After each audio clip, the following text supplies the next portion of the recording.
7 دسمبر 1941 یہ اتحاد کا وہ آخری دن تھا جس کے بعد دنیا کا نقشہ ہمیشہ کے لیے بدلنے جا رہا تھا۔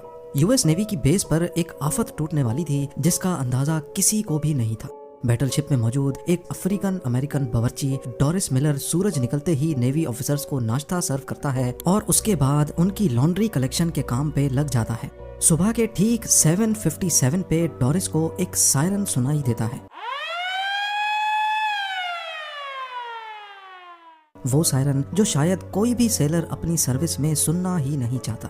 وہ فوراً باہر نکلتا ہے اور یہ دیکھ کر حیرت زدہ رہ جاتا ہے کہ پورا آسمان جیپنیز بومبر ایئر کرافٹ سے بھرا ہوا ہے۔ پلک جھپکتے ہی پوری نیول بیس پہ تو جیسے کوئی قیامت ٹوٹ پڑی ہو، کیونکہ جیپنیز ایئر کرافٹس نے چن چن کر امریکن شپس کو تباہ کرنا شروع کر دیا۔ یہ حملہ یو ایس کی پرل ہاربر بیس پہ کیا گیا تھا اور آج ہم جانیں گے کہ جاپان نے امریکہ جیسے ملک پر حملہ کرنے کی اتنی بڑی ہمت کیوں کی تھی۔ ڈورس ملر نامی ایک باورچی کو امریکہ کا سب سے بڑا ایوارڈ کیوں دیا گیا اور امریکہ نے جاپان پر نیوکلیئر حملہ کیوں کیا؟ ناظرین، ہماری اس انٹرسٹنگ کہانی کی شروعات 1941 میں ہوتی ہے جب ورلڈ وار 2 میں امریکہ نے چائنا کو بچانے کے لیے اپنا سب کچھ داؤ پر لگا دیا تھا۔ جی ہاں، وہی چائنا جس کے خلاف آج 2023 میں امریکہ کھل کر بات کرتا ہے۔ ہوا کچھ یوں تھا کہ ورلڈ وار 2 کو اسٹارٹ ہوئے 3 سال گزر چکے تھے، جس میں ایک سائیڈ پہ جرمنی اور اٹلی تھے جبکہ دوسری سائیڈ پہ برٹین، نیدرلینڈز اور فرانس تھے۔ اس جنگ میں امریکہ کا کوئی پارٹ نہیں تھا۔ امریکہ پوری طرح سے نیوٹرل تھا کیونکہ ورلڈ وار 1 میں ہوئے نقصانات کی وجہ سے امریکہ خود کو یورپ اور ایشیا میں ہونے والی جنگ سے بالکل الگ رکھنا چاہتا تھا۔ پر ایک ملک تھا جو امریکہ کو مسلسل ستائے جا رہا تھا اور وہ تھا جاپان۔ جاپان کے پاس نیچرل ریسورسز کم ہونے کی وجہ سے وہ اپنے آس پڑوس کے ملکوں پر دھڑا دھڑ قبضہ جما رہا تھا تاکہ وہ اپنی نیچرل ریسورسز کی ڈیمانڈز پوری کر سکے۔ کوریا، تائیوان اور چائنا کے بڑے علاقوں پر جاپان قبضہ کر چکا تھا۔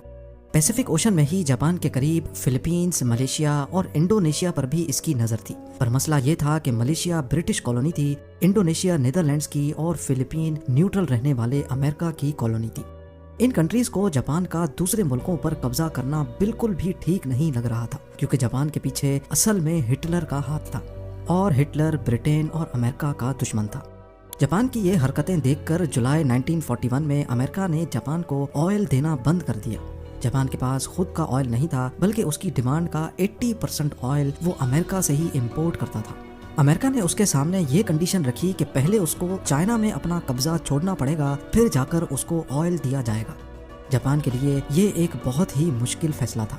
ایک طرف اگر وہ چائنا سے اپنا قبضہ چھوڑ دیتا تو پوری دنیا سمجھتی کہ اس نے ہٹلر کی سپورٹ کے باوجود امریکہ کے سامنے اپنے گھٹنے ٹیک دیے ہیں۔ دوسری طرف آئل تھا جس کے بغیر جاپان کا ہولڈ ویسے ہی کمزور پڑ جانا تھا۔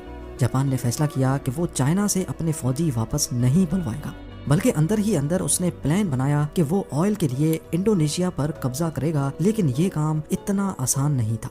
جیسا کہ ہم پہلے بھی جان چکے ہیں کہ انڈونیشیا اس وقت نیدرلینڈز کی کالونی تھی اور وہاں تک پہنچنے کے لیے ضروری تھا کہ پہلے فلپینز پر قبضہ کیا جائے جو کہ امریکہ کی کالونی تھی۔ جاپان کو اچھی طرح معلوم تھا کہ اگر اس نے فلپینز پر حملہ کیا تو اس کی جوابی کارروائی پیسیفک اوشن میں ہی موجود امریکن نیول بیس پرل ہاربر سے کی جائے گی، لیکن کیونکہ جاپان کے پاس اب آئل ریزروز تیزی سے ختم ہوتے جا رہے تھے اور ان کے پاس حملہ کرنے کے سوا اور کوئی آپشن نہیں بچا تھا، فلپینز پر نہیں بلکہ پرل ہاربر پر۔ جی ہاں، جاپانیز ملٹری لیڈر نے فیصلہ کیا کہ وہ امریکہ کی پرل ہاربر بیس پہ ایک سرپرائز اٹیک کر کے پوری بیس کو ہی اڑا ڈالیں گے تاکہ اس کے بعد جاپان آسانی سے فلپینز پہ قبضہ کر سکے۔ جاپان اب چپکے سے پرل ہاربر پر اٹیک کرنے کی تیاری میں لگ چکا تھا۔ اس نے اپنی فلیٹ تیار کرنا شروع کر دی جس میں 2 بیٹل شپس، 39 سب میرینز، 30 ڈسٹرائرز اور حیرت انگیز طور پہ 414 بومبر ایئر کرافٹ تھے۔ ان ایئر کرافٹس کو 6 ایئر کرافٹ کیریئرز کے ذریعے پرل ہاربر کی طرف روانہ کیا گیا۔ دوسری طرف اگر پرل ہاربر پر کھڑی امریکن فورس کا اندازہ لگایا جائے تو اس میں 8 battle ships, 59 anti aircraft ships, 4 submarines اور 390 ایئر کرافٹس تھے۔ دیکھا جائے تو امریکہ کے پاس جاپان کا حملہ ناکام بنانے کے لیے کافی فورس موجود تھی، لیکن اس کے لیے ضروری تھا کہ ان کو پہلے سے اس حملے کی انفارمیشن مل جائے۔ پر جاپان یہ اٹیک ہر طرح سے سیکرٹ رکھنا چاہتا تھا، اسی لیے جاپانیز کمانڈر نے فیصلہ کیا کہ حملے سے پہلے وہ کسی قسم کی بھی وائرلیس کمیونیکیشن سے دور رہیں گے۔ جاپان سے نکلنے والی فورس قریب 8000 کلومیٹر کا فاصلہ طے کر کے اب پرل ہاربر سے صرف 370 کلومیٹر دور تھی۔ اور یہی وہ پوائنٹ تھا جہاں سے ایئر کرافٹس کو حملہ کرنے کے لیے ٹیک آف کروایا گیا۔ یہ ورلڈ وار 2 کا سب سے بڑا حملہ ہونے والا تھا جس میں امریکہ ابھی تک شامل ہی نہیں تھا۔ 7 دسمبر 1941 کی صبح کو 7:57 پہ 350 جاپنیز ایئر کرافٹس نے پرل ہاربر پہ 2 الگ الگ گروپس میں دھاوا بول دیا۔ امریکنز جو اس حملے سے بالکل لا علم تھے ان پر تو جیسے قیامت ہی ٹوٹ پڑی تھی۔ جاپنیز ایئر کرافٹس کے پہلے گروپ نے گولوں کی بارش کر دی تھی۔ 45 منٹس تک یہ پرل ہاربر پر حملہ کرتے رہے اور پھر واپس چلے گئے۔ پہلے تو یوں لگا شاید حملہ ختم ہو چکا ہے، لیکن 10 منٹوں بعد بمبر ایئر کرافٹس کا دوسرا گروپ آیا اور بچی کچی نیول بیس کو بھی گولے برسا کر تباہ کر دیا۔ پورے 1 گھنٹے اور 15 منٹوں تک یہ حملہ جاری رہا جس میں جاپان کا پلڑا ہر طرح سے بھارا گیا۔ امریکہ کی 20 ویسلز، 8 بیٹل شپس اور 300 سے بھی زیادہ پلینز کو کھڑے تباہ کر دیا گیا تھا۔ زمین کو آگ اور آسمان کو کالے دھوئیں کے بادلوں نے چھپا دیا تھا۔ اسی دوران امریکہ کی ایک بیٹل شپ میں افریقن امریکن باورچی ڈورس ملر بھی تھا جس کا ذکر ہم نے ویڈیو کی اسٹارٹنگ میں کیا تھا۔ لانڈری کلیکشن کے دوران ڈورس کو ایک سائرن سنائی دیا۔ یہ خوفناک سائرن سن کر جب تک وہ باہر آتا ایک جاپنیز ٹورپیڈو میزائل ان کی شپ پر آ لگا جس میں شپ کیپٹن سمیت بہت آفیسرز زخمی ہو گئے۔ ڈورس نے اکیلے زخمیوں کو سیف جگہ پہ شفٹ کیا اور پھر anti aircraft machine gun پہ جا کر خود جاپنیز ایئر کرافٹس پر پلٹ کر وار کیا۔ اس نے بغیر ٹریننگ کے ٹوٹل 6 جاپنیز طیارے مار گرائے تھے، جبکہ اس حملے میں جاپان نے ٹوٹل 29 ایئر کرافٹس کھوئے تھے۔ ڈورس ملر پہلا افریقن امریکن تھا جس کو بعد میں نیوی کراس دیا گیا۔ یہ ایوارڈ US نیوی کا سب سے بڑا جبکہ یونائٹڈ اسٹیٹس میں میڈل آف آنر کے بعد دوسرا بڑا ایوارڈ ہے۔ 1 گھنٹے 15 منٹ حملہ آور ہونے کے بعد جاپنیز ایئر کرافٹس تو واپس چلے گئے، لیکن وہ اب امریکہ کو بھی ورلڈ وار 2 میں دھکیل چکے تھے۔ وہی امریکہ جو اس حملے سے پہلے ورلڈ وار 2 میں شامل ہی نہیں تھا۔ امریکہ نے پرل ہاربر پر حملے کے اگلے ہی دن جاپان کو سبق سکھانے کا فیصلہ کر دیا اور ان کے خلاف کھلی جنگ کا اعلان بھی کر دیا۔ اگلے 3 مہینوں تک امریکہ اپنی نیول بیس کو واپس ری اسٹور کرنے میں لگا رہا۔ خوش قسمتی سے کئی شپس شیلو واٹر میں ڈوبی تھیں جو ریپیئر کے قابل بھی تھیں۔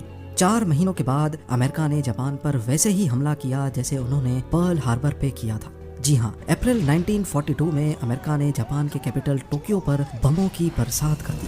یہ امریکہ کا ورلڈ وار 2 میں کیا جانے والا پہلا حملہ تو تھا، لیکن اس کے بعد امریکہ نے بس نہیں کی۔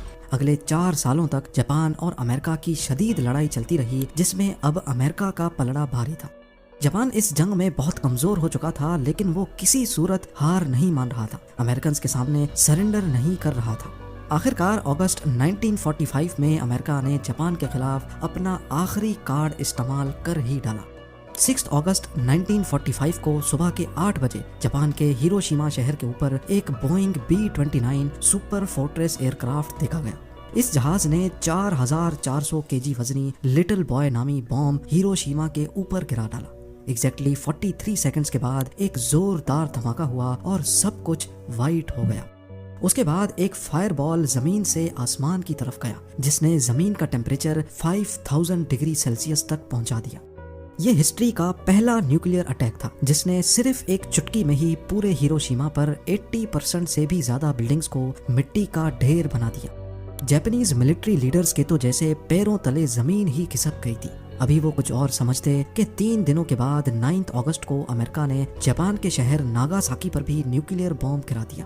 یہ مارک 3 بم تھا جس کا کوڈ نیم فیٹ مین رکھا گیا تھا۔ 4670 kg وزنی اس بم نے گرتے ہی پورے شہر کو صفائے ہستی سے ہی مٹا ڈالا۔ یہ وہ 2 نیوکلیئر بمز تھے جو انسانوں پر استعمال ہونے والے پہلے اور آخری بمز تھے۔ ایک اندازے کے مطابق ہیروشیما اور ناگاساکی کے حملوں میں 2,60,000 کے قریب لوگ مارے گئے۔ اس حملے کے اگلے ہی ہفتے جاپان نے امریکہ کے سامنے سرنڈر کر لیا اور اس کے ساتھ ہی ورلڈ وار 2 بھی اپنے انجام کو پہنچی۔ امید ہے زیم ٹی وی کی یہ ویڈیو بھی آپ لوگ بھرپور لائک اور شیئر کریں گے۔ آپ لوگوں کے پیار بھرے کامنٹس کا بے حد شکریہ۔ ملتے ہیں اگلی شاندار ویڈیو میں۔